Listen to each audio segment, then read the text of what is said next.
Project Lawful aka Planecrash by Yarwain aka Eliezer Yudkowsky and Lintamande. Thread 1, Mad Investor Chaos and the Woman of Asmodeus. Episode 10.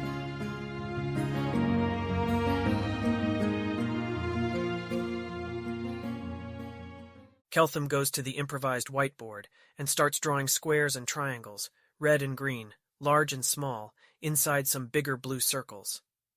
Consider each of these blue circles and their contents as depicting, we would say in baseline, possible worlds. By possible, I don't mean it's especially likely that you'll find yourselves in them. These possible worlds I'm depicting are much too tiny to support intelligent life. They've only got a few squares and triangles inside. By possible, I do mean that one could make a fully detailed illusion of the world, given the ability to cast arbitrarily large illusions. My using markers to draw a world in complete detail similarly shows that world to be possible. Now consider these propositions. Keltham writes in black marker, Z. All triangular things are red. H. All red things are large. Q. All triangular things are large. Dathilan has some different conventions for symbols to use in equations. For example, all the symbols should be as topologically and typographically distinct as possible. As you can see, I have shown worlds where Z is true, and worlds where Z is false. I have shown worlds where H is true, and worlds where H is false. I have shown worlds where Q is true, and worlds where Q is false. None of Z, H, and Q, then, are necessary truths, nor necessary falsehoods, for they are all true in some illusionable worlds and false in others. Then is there anything useful here for math, logic, and necessity to say? It takes a couple of minutes of muttering and frowning and guessing no, and there are triangular things in all the world. Oh, no, not that one. Before. Well, if Z and H are true, then Q is. You can't have any with Z and H but not Q. That took them longer than Keltham expected. He frankly would not have expected that all the exercises he had to do as a kid were, required for getting that point instantaneously as an adult. Not to mention they know topology, but not predicate logic. Right, because you need topology for spells, but not, apparently, predicate logic. If he'd realized, he sure would have told them to learn that in yesterday evening's after hours instead of calculus. Oh well, he'll plunge on and see how far he gets. Keltham goes to the whiteboard and draws some conscious observers inside his blue circle worlds. Much as some other world might indicate observers with smiley faces, Dathilani convention calls for Keltham to draw a number of glaring eyes inside his worlds, creating a tableau that somebody from a differently troped world might regard as eldritch. Well, now I've put some conscious observers inside these worlds. Not that my tiny drawings embody real experiences, of course. They're not detailed enough drawings for that. So now these pictures are no longer being drawn in full detail, which is something we might need to watch out for if this was a more complicated debate about conscious experiences. Some of these observers, in the worlds where Z is actually true, might see 20 triangles being red and 0 triangles being green, and hypothesize a general law. All triangles are red.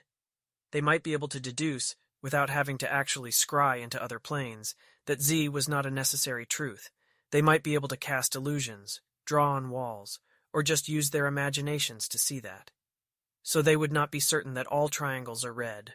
For all they know, the world might up and present them one day with a green triangle. But the next time they saw a triangle, even if their world made them slower to see colors than shapes, they could guess even in advance of observing. They would guess the triangle was red. Let's also suppose that you can tell whether an object is small or large, but it's an expensive measurement. An observer has to actually wander over close to the object to determine its size, because if they're looking at the object from a distance, they're not sure if it's nearby and small or large and far away. These observers have only one eye, as you can see, no binocular vision for tracking distances. Let's say they have to pay 1 labor, 1 silver piece each time they want to move to an object. In worlds where H is true, observers who pay to measure a few red things will find that of all the red things they have measured, every one of those red things was large. Now let me ask again, in case anyone has seen the point before I speak it. How can knowing necessary truths save you money? Well, if you know that triangles are red, and that red things are large, then you don't have to go check the size of triangles. To state it precisely, some observers may have guessed the unnecessary truth that all triangles are red, observing the redness after the delay.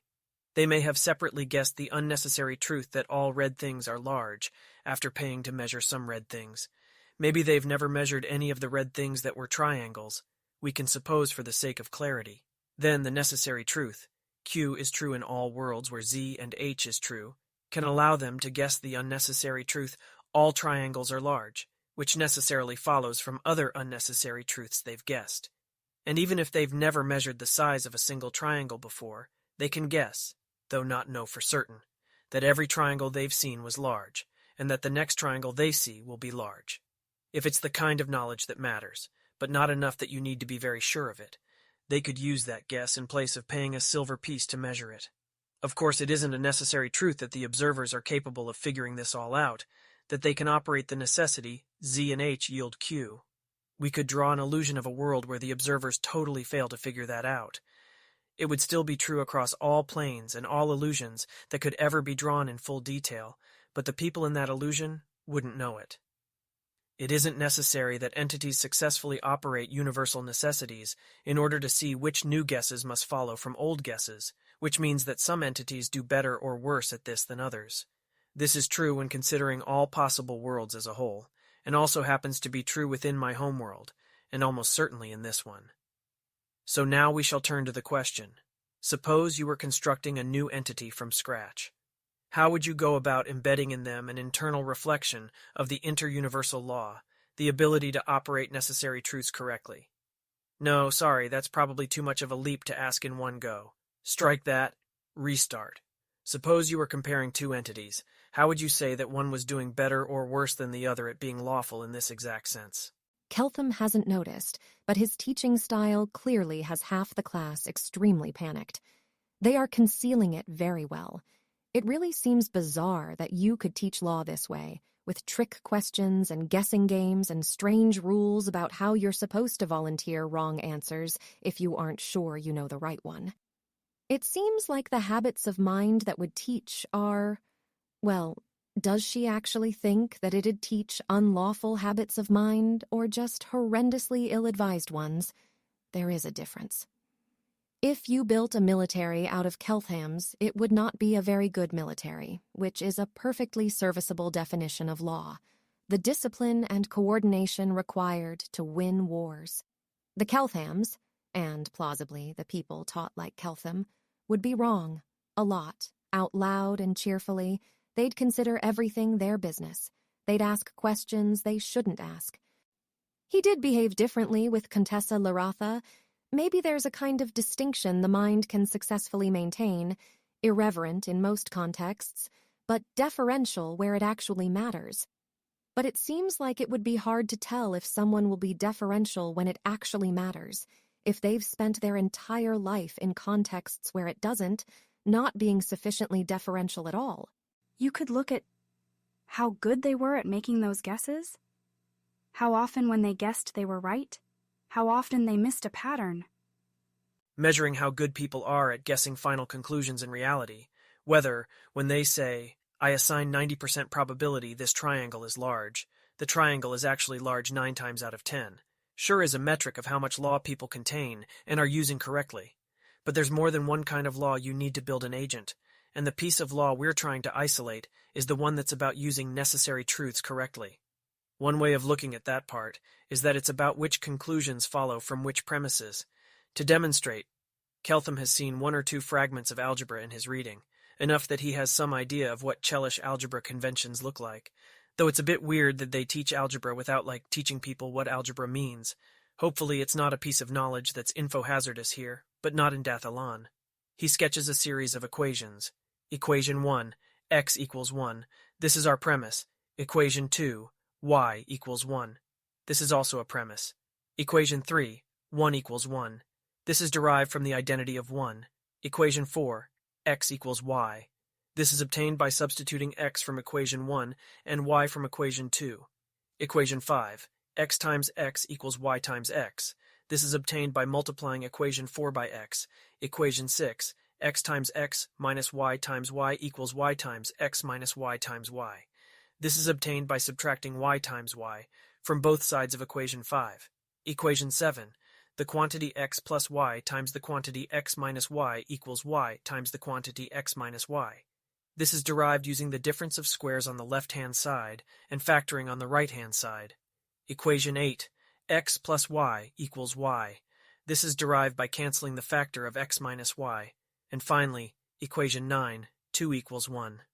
This is the unexpected conclusion from equation 8. Otolmens is now in emergency panic overdrive, which you would be able to distinguish from her usual state of being if you looked carefully. This particular proof of an inconsistency in first-order arithmetic is safely flawed, but if the foreign mortal is plotting to produce a valid proof of inconsistency, why won't they move the mortal somewhere prophecy still works? She can't trust Abadar anymore, fellow lawful neutral god or not. Abadar might not be useful in this emergency, even if she could trust him. He's scarcely better at decoding mortal minds than herself. Otolmens sends a message reading simply, "Help," tagged with a location. Now, I'm not so much asking, what is the flaw in this proof? Keltham is saying, now that he's given the classroom the few required seconds to look over his derivations, as asking, how would you go about finding the flaw if you couldn't spot it at a glance or on your first try at looking? Irori becomes stronger, Yarwain. Irori has never once received an emergency summons from Otolmens that was actually important. He nonetheless maintains a habit of responding with alacrity just in case. The concept of anthropic selection is not lost on him, and 0 urgent summonses from Otolmens is not quite as reassuring as a mortal might think. Yes? You used to be a mortal. I request you to read this mortal's mind and inform me whether it is plotting to write down a series of valid proof steps, proving an inconsistency in first-order arithmetic. Otolmens isn't sure, for obvious reasons of resulting inconsistency, but she suspects that she internally uses ordinal induction up to epsilon 0. They'd have to boot up Metatolmens to fix her.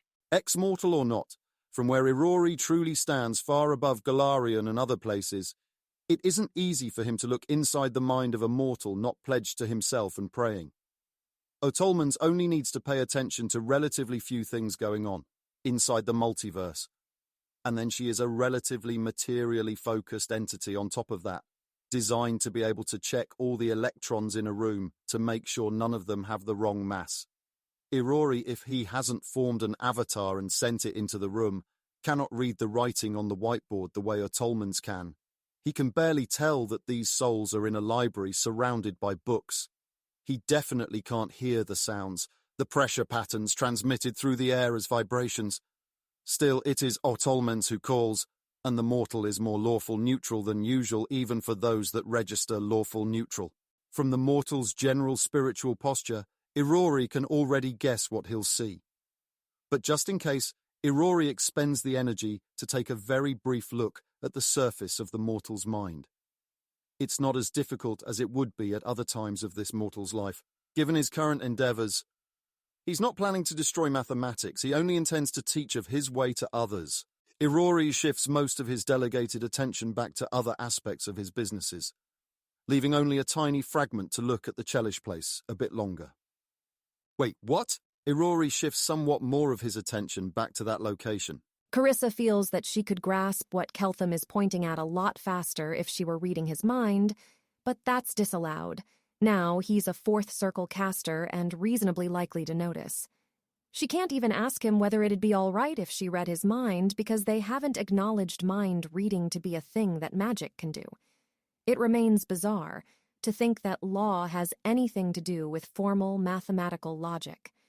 You don't need to understand the gods to be lawful. You just need to obey them. But Keltham's world is more lawful than hers, and so there's nothing heretical about the claim that humans are using a mediocre approximation of law, which is a god concept that doesn't mean quite what humans understand it to mean. And there's nothing heretical about the idea that humans ought to use the real thing, except that they're too stupid and limited to understand it, so they have to settle for their wrong approximations. And there's nothing very heretical about the claim that, actually, there's a way to teach humans the real thing, despite their stupidity and limitations, At least to teach smart humans, to teach humans in Keltham's world with a median INT of 16 or 17, and the people in this room have a median INT of 16 or 17, so the people in this room can learn it. And the true structure of law would be mathematical, because it's about regularities, consistencies, treaties among the gods aren't promises so much as fundamental changes, becoming the kind of structure of which the promise is true. And there is, actually, an obvious parallel to math there, even if she can't properly articulate it. The way the gods are is inevitable. In many ways, they vary much less than humans, because there is only one way to be right and many, many ways to be wrong, and the gods wouldn't be very suited to figure out what math, specifically, to teach to humans, especially if it requires obnoxiously counterintuitive tactics like making everyone limp their way through the lesson guessing. And perhaps, too, this wouldn't even have been worth trying anywhere in the world until quite recently. You need a bunch of smart people in a room, and Cheliax is the first society in recorded history to look for all their smart children and teach them math. Well, you'd know there has to be an error somewhere, since you got it wrong. You could check each line and see where the error showed up first. Check each line to see where the error showed up first. How would you check a line for error? Well, there's obviously a problem in the 8th line, where if you substitute in 1 for x and y, you've got the error already.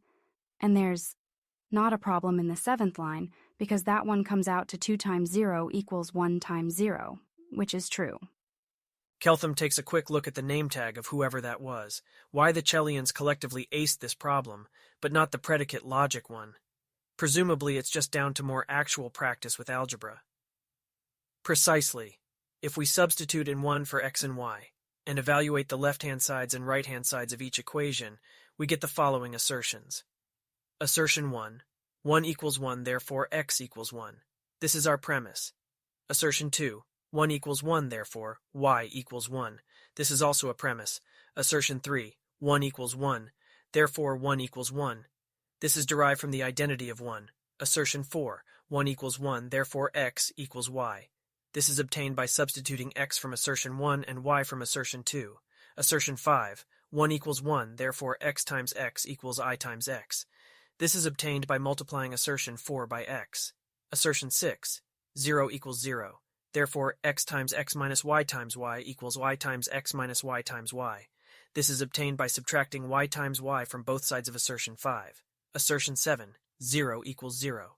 Therefore, the quantity x plus y times the quantity x minus y equals y times the quantity x minus y. This is derived using the difference of squares on the left-hand side and factoring on the right-hand side. Assertion 8. 2 equals 1, therefore, x plus y equals y. This is derived by canceling the factor of x minus y. And finally, assertion 9. 2 equals 1, therefore 2 equals 1. This is the unexpected conclusion from assertion 8. The tactics of algebra, like being allowed to add 3 to both sides of an equation, are meant to preserve truth, not create it from scratch. If an equation starts out true, a tactic in algebra should not produce a false equation from that true equation. This way of thinking holds even if the elements of the equation refer to things in the outside world. Let x be the number of people sitting in the brown chair, 2 as it happens, and let y be the number of people sitting in the red chair, currently 3. It is then an unnecessary truth, not a necessary truth, that x plus 1 equals y, as I have defined those terms to refer to the outside world.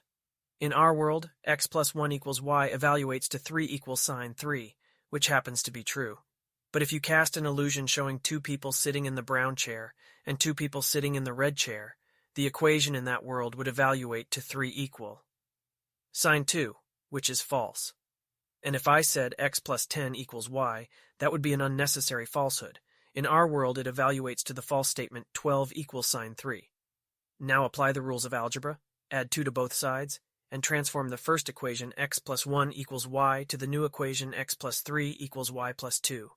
In our world, this evaluates to 5 equals sine 5, which is again true. If we apply the same tactic to x plus 10 equals y, it yields x plus 12 equals y plus 2, which evaluates to 14 equals sine 5, again false. We term a step of inference valid when it is truth-preserving, when it transforms true statements into only other true statements. It doesn't have to preserve falsehood, Multiplying both sides of an equation by 0 will produce truth even where it didn't previously exist. What makes the tactic of adding 2 to both sides of an equation allowed in math is not that some watcher or representative from governance told you it was allowed. This part got hammered into Keltham and his age mates a lot as a kid, so it was probably determined to be important in practice to emphasize. What makes it an allowed step is that if you have 2 weights balanced on either side of a scales, and you add 2 identical rocks to both the left side and the right side, the scales will still balance after that. If you look back at the original flawed proof that 2 equals sine 1, it goes from a true statement in step 7 to a false statement in step 8. Then between 7 and 8, we must have applied some operation of inference which is not valid, which has the ability to take in a true statement and spit out a false statement. This tactic was canceling the multiplication by x, y from both sides, which is to say dividing both sides by x, y. Dividing both sides of an equation by 2 is valid. If you have a scales in balance and remove half the weight from each sides of a scale, it will still be in balance. Here, we see that division by 0 is not valid, because it can produce falsehood from truth. What makes division by 0 unlawful is not that your watcher told you not to do it while doing algebra. It is that division by 0 is not generally truth-preserving. We can find some equations that will still be true after dividing both sides by a term equal to 0, but it is not a safe step in general. Sorry if that part about watchers seems overly obvious, by the way. It's just that apparently human brains by default try to reuse the part of ourselves that learns from adults not to steal cookies outside of mealtimes, or will get slapped on the wrist in order to relate to the rules for manipulating necessary truths that existed outside the start of time. And these are actually quite different topics, like rules change sometimes, when legislators vote on them, but algebra doesn't. So you want to be explicitly aware of the difference and not go bugging adults to let you divide by 0 just this once. So the argument is that part of law is the habits of mind so you only reason in truth-preserving ways? Maritzel, who was also fastest on the algebra, says, I am still not entirely sure what the word lawful means to y'all. Multiple different words in my native language all come out as lawful in Taldane, and I'm mostly running with those. Chiliax is supposedly a lawful country, but the books are written with what look to me like appalling jumps of reasoning, and somebody seems to have taught y'all algebra without teaching you what math is or why it works. But Lurilatha, whose job title I already forgot, is supposed to be more innately lawful, and she did not talk with those appalling jumps in her reasoning, which suggests to me that the word lawful is translating to me mostly correctly, or that the concept I hear is at least a real part of what lawfulness is, and the humans here simply are not being taught about that part of lawfulness, or how to flow along with it on purpose instead of by accident. That said, not being taught something is not the same as having none of it inside you. Your eyes can see without you being taught how the part of the mind that handles vision is doing the work it does. And if you could never see the implications of other guesses you'd already made, you wouldn't get far enough in life to reproduce. Everyone here has bits and pieces of them that imperfectly echo the shard of law about which conclusions follow from which premises. I also happen to have studied that law explicitly and went through standard training for not being quite as messy about it. That's part of the process that Dathilan went through to put together aeroplanes that could fly across oceans. We aren't perfect at it, to be clear, just better than whoever wrote the so-called books in this library. I really want to see what happens if we match up Lurilatha against a keeper, one of the people from my world who are actually specialized in being more perfect reflections of law, but I doubt we'll ever get a chance to try. You think that in a lawful country all the books should only use truth-preserving arguments? Someone says, somewhat dumbfounded. It makes sense, though. Mortals didn't have free will. Now they do, and it displeases Asmodeus, but no one has a complete account of what free will is, because they're not gods, and don't understand what exactly displeases Asmodeus. But that might just be it. Gods, innately, reason in truth-preserving ways. Of course they would. Lying to yourself for self-preservation is a thing you only have to do if you have wrong beliefs and can't argue yourself out of them because you don't know the counter-arguments, and so you have to stop thinking about them. That is not a problem gods have. Gods just reason correctly. And in Keltham's world, there's still the concept of info-hazards, things you're not supposed to learn, presumably because you're only human and can't properly have the kind of mind that entertains that fact in a way that allows for continued useful functioning. Something about that frame isn't quite right, But despite that, she feels like everything is coming together. Minds should reason in truth-preserving ways. Someone, a long time ago, robbed humans of that, and Asmodeus is angry. Carissa is angry. That was her birthright, and she wants it back. And Asmodeus thought, until Keltham arrived, that the scars they'd wrought on human souls could only be corrected in hell, or at least could most cheaply for Asmodeus be corrected in hell. But in Keltham's world, where humans do not magically reason in truth-preserving ways, they figured out, possibly over many thousands of years of careful experiments, how to teach it. And Asmodeus saw that and immediately told them not to hurt Keltham. Because, okay, that line of thought she's going to tuck away for later, it seems maybe ill-advised. Sufficient that Keltham got Asmodeus's endorsement immediately. Minds should reason in truth-preserving ways. The books ought to have good arguments. Devils are masters of propaganda but aren't convinced by it. Carissa doesn't think of herself as convinced by it. The books are really presenting their conclusions, not their arguments, but that's because the books think humans aren't doing reasoning well enough to be persuaded by argument, and humans can learn that, at least smart ones. And if they knew it, then you could just argue everyone out of all the heresies. Their minds wouldn't possess the weaknesses that make that strategy doomed, that make it necessary to present them with conclusions they won't be able to understand. Or at least, less of it. Keltham did have the concept of things he was not meant to learn. More things that suddenly make sense. What the Starstone does to you, why it changes some people more than others. Godhood, even more than devilhood, would preserve you to the extent that you are worth preserving, to the extent that you have learned the processes of reasoning. Irori ascended just by becoming perfect, and everyone writes that off as a strange one-off that only Irori could do, but in Dath Ilan they teach it. It has to be done all at once, she realizes. There's a terrible middle ground where you are trying to reason things out, but you are incompetent to do it, and so you run right into all the heresies that you could have been protected from by not trying to reason. You would absolutely fail a loyalty check in the middle of trying to learn how to think. But at the end of it, Asmodeus arrived at his beliefs through reason, and he hates it, that humans were changed so they can't, and he wants them changed back. She rereads everything on the board, though there's not much written on the board. The new thing she's learned here isn't that there are necessary truths and empirical truths, or that you shouldn't divide by zero. It's that it is possible for humans to learn how to reason well enough. They're better off trying it. If you found yourself in an unfamiliar country, and you opened up a book and it was like, the sky is green. How do we know this? Because teddy bears are cute. My dad once bought me a cookie. Would you suspect you were in a chaotic country, or a lawful one? Now, I admit this example is unrealistic. Generalizing from my reading experiences, a Chelish author would never explicitly ask, how do we know this? And yes, I'm sure places outside of Cheliax are even sillier. But your book authors are still all very silly, and if Lurilata had infinite free time, I would lock all of them in a room with her until they learned better. That's kind of what hell is, someone offers. The other people who were totally thinking that, but not sure if they were allowed to say it, giggle. The world wound isn't in hell. It's here. And I don't know why you can't have people train in lawfulness and the whole post-life thing for a few years, and then resurrect them here, if that's a thing in the first place. Or why Lurilata hasn't been able to train teachers who could train teachers who could train you. But the world wound isn't in hell. It's here, and it's this world that needs to become saner and wealthier and better at repelling demons or die. Those questions don't sound like they're meant to answer them. Instead, they nod vigorously. No, actually. She thinks they're meant to answer that. Or she thinks they ought to, regardless of whether they're meant to. Becoming a devil in hell takes centuries, she says.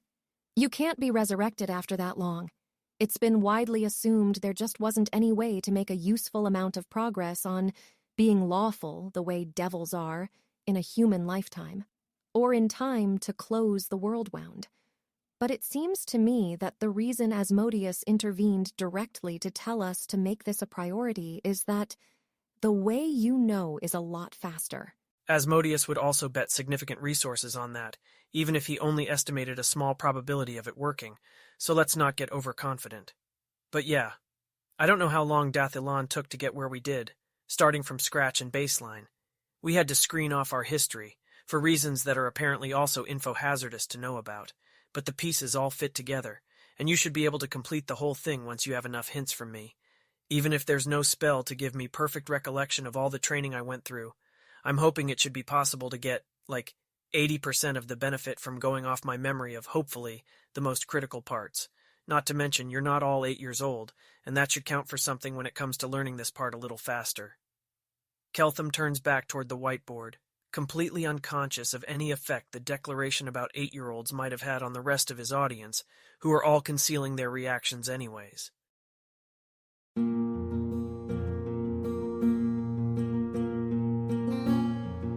If you wish to support the production of this AI-voiced reading of Planecrash, please visit patreon.com/AskWhoCastsAI. Any help is appreciated.